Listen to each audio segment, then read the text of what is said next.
মাদারীপুরের কালকিনি উপজেলার ৪টি মাদ্রাসায় এবারের দাখিল পরীক্ষার ফলাফল নিয়ে তীব্র সমালোচনা ও ক্ষোভের সৃষ্টি হয়েছে। ৪ প্রতিষ্ঠানের মোট ৩৮ পরীক্ষার্থীর মধ্যে পাশ করেছে মাত্র একজন। এসব প্রতিষ্ঠানের শিক্ষার্থীর সংখ্যা কম হলেও শিক্ষক ও অন্য কর্মচারীর সংখ্যা কম নয়। ৪ প্রতিষ্ঠানে মোট শিক্ষক কর্মচারীর সংখ্যা অর্ধশতাধিক। তাদের পেছনে বেতন ভাতা বাবদ প্রতি মাসে সরকারের ব্যয় হচ্ছে প্রায় ১৫ লাখ টাকা। সরকার তাদের পেছনে এত টাকা খরচ করলেও পরীক্ষায় পাশের হার কেন শূন্যের কোটায়, তাই জনমনে প্রশ্ন উঠেছে এসব প্রতিষ্ঠানের শিক্ষকদের দায়িত্ব পালন নিয়ে। সরেজমিনে ক্রোকরিচর আকিমুন্নেসা বালিকা দাখিল মাদ্রাসা, ক্রোকরিচর ইসলামিয়া মহিলা সিনিয়র মাদ্রাসা এবং উত্তর রমজানপুর জিন্নাতিয়া হামিদিয়া দাখিল মাদ্রাসা ঘুরে দেখা যায় প্রতিটি প্রতিষ্ঠানের চিত্র একই রকম। প্রতিষ্ঠানগুলোতে পর্যাপ্ত শ্রেণীকক্ষ ও সুদৃশ্য ভবন রয়েছে, কিন্তু সেই ভবনের শ্রেণীকক্ষে নেই শিক্ষার্থীর উপস্থিতি। কোথাও শিক্ষার্থী ছাড়া খালি শ্রেণীকক্ষে বসে আছেন শিক্ষক, কোথাও কয়েকজন শিক্ষার্থী নিয়ে চলছে পাঠদান।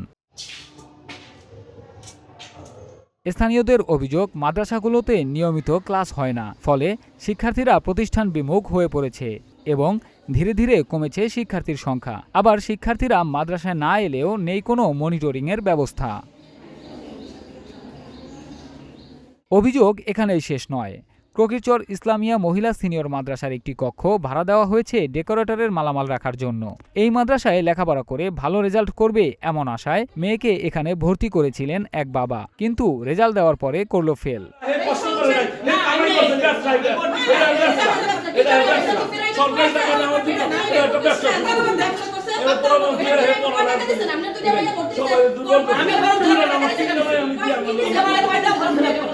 মেয়ে কেন ফেল করলো? সমস্যাটা কার ছিল, মেয়ের না শিক্ষা প্রতিষ্ঠানের? জানতে সেখানে গিয়েছিলেন ওই অভিভাবক। সেখানে গিয়ে হতে হয়েছে লাঞ্ছিতের শিকার। তবে এসব অভিযোগ এবং ফলাফল বিপর্যয়ের দায় নিতে নারাজ প্রতিষ্ঠানটির ভারপ্রাপ্ত অধ্যক্ষ মাওলানা মোস্তাফিজুর রহমান। এবছরের ছেলে মেয়েগুলো একটু মেধা দুর্বল ছিল, যার কারণে আমরা তাদেরকে গড়ানোর চেষ্টা করছি গড়ানোর জন্য, কিন্তু তারা সেইভাবে প্রস্তুতি নিতে পারে নাই, যার কারণে আমাদের রেজাল্টের বিপর্যয় হয়েছে। বিগত দিনে ইনশাল্লাহ এবছর আমাদের যে কাজের যে অগ্রগতি, ইনশাল্লাহ আমাদের আশা রাখি যে আগামী দিনে ইনশাল্লাহ আমাদের রেজাল্ট শতঃ ভালো হবে এবং শতভাগ পাস করবে ইনশাল্লাহ। উত্তর রমজানপুর জিন্নাতিয়া হামিদিয়া দাখিল মাদ্রাসায় গিয়ে দেখা যায় অধিকাংশ শ্রেণীকক্ষই ছিল ফাঁকা। দু একটি কক্ষে অল্প সংখ্যক শিক্ষার্থী দেখা গেলেও একটি মাদ্রাসায় শিক্ষার্থীর এমন উপস্থিতি মোটেও সন্তোষজনক নয়। শুধু শিক্ষার্থী নয়, এই মাদ্রাসায় অনেক শিক্ষকের বিরুদ্ধেও রয়েছে হাজিরা খাতায় স্বাক্ষর করে বাড়ি চলে যাওয়ার অভিযোগ। এই প্রতিষ্ঠান থেকে দাখিল পরীক্ষার জন্য ১১ জন শিক্ষার্থী ফরম পূরণ করেছিল। তাদের মধ্যে পরীক্ষায় অংশ নেয় মাত্র ৭ জন। তাদের কেউই পাশ করতে পারেনি। তবে ফলাফল বিপর্যয়ের এই দায় স্বীকার করে নিয়েছেন মাদ্রাসার সুপার আবুল কালাম ভুইয়া। খুবই কষ্ট, আমাদের মনে বেদনা যে এবং পাশ করলো না। তবে আমরা আশা করছিলাম যে কিছু পাশ করবে, দুর্ভাগ্যের ব্যাপার। এখন এই ব্যাপারে বলা করার মতো এতটুকু আছে। এবছর এইভাবে জনজালটা হলো, আমরা মনক্ষুণ্ণ, আর যাতে করে আগামীতে আমরা ফুলভাবে সাকসেসফুল করতে পারি এবং হইতে পারি, এইভাবে আমরা প্রচেষ্টা করবো যাতে করে আল্লাহ তাআলা আমাদের। ক্রোকরিচর হামিদিয়া দাখিল মাদ্রাসার এবারের দাখিল পরীক্ষায় অংশ নেয় মাত্র একজন শিক্ষার্থী। সেই শিক্ষার্থীও উত্তীর্ণ হতে পারেনি। এছাড়া ক্রোকরিচর আকিমুন্নেসা বালিকা দাখিল মাদ্রাসা থেকে অংশ নেয় ১২ শিক্ষার্থী, কিন্তু তাদের মধ্যে কেউই পাশ করতে পারেনি। তবে এই ফলাফল বিপর্যয়ের বিষয়ে জানতে চাইলে সহজেই নিজের ওপর দায় নিয়ে নেন মাদ্রাসার সুপার বনিয়ামিন। আমাদের এবছর শতভাগ যে অকৃতকার্য হয়েছে, এই জন্য মূলত প্রত্যক্ষ বলেন পরোক্ষ বলেন আমরাই দায়ী। শিক্ষকরা দায়ী না থাকলে তো আর শতভাগ হয় না।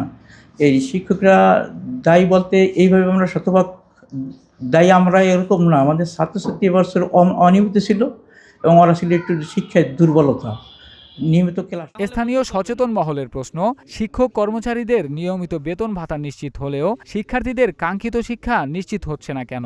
এমন ফলাফলের জন্য জবাবদিহি কোথায়? এসব বিষয়ে কথা বলতে কালকিনি উপজেলা মাধ্যমিক শিক্ষা কর্মকর্তা আশরাফুজ্জামানের কার্যালয়ে গিয়ে তাকে পাওয়া যায়নি। তার সঙ্গে মোবাইলে একাধিকবার যোগাযোগের চেষ্টা করা হলেও সম্ভব হয়নি। তবে ফলাফল বিপর্যয়ের বিষয়টিকে অত্যন্ত দুঃখজনক বলেছেন উপজেলা নির্বাহী কর্মকর্তা। একই সঙ্গে ফলাফল বিপর্যয় এবং শিক্ষকদের নানা অনিয়মের বিষয়টি খতিয়ে দেখা হবে বলে জানিয়েছেন তিনি। এটা আসলে অত্যন্ত উদ্বেগজনকও বটে। আমরা তালিকা করছি যে কাদের পাশের হার শূন্য, কারণ সেসব প্রতিষ্ঠানে যারা শিক্ষক রয়েছেন তারা তো অবশ্যই সরকারি বেতনভোগী। তারা যেহেতু সরকারের কাছ থেকে সুবিধা নিয়ে থাকেন, তাহলে সেক্ষেত্রে একটি প্রতিষ্ঠান থেকে একজন শিক্ষার্থীও পাশ করবে না, এটা কোনোভাবেই গ্রহণযোগ্য নয়। আমরা বিষয়টি ঊর্ধ্বতন কর্তৃপক্ষকে জানাবো এবং তাদের কাছেও জানতে চাইবো যে তাদের সমস্যাটা আসলে কোথায়।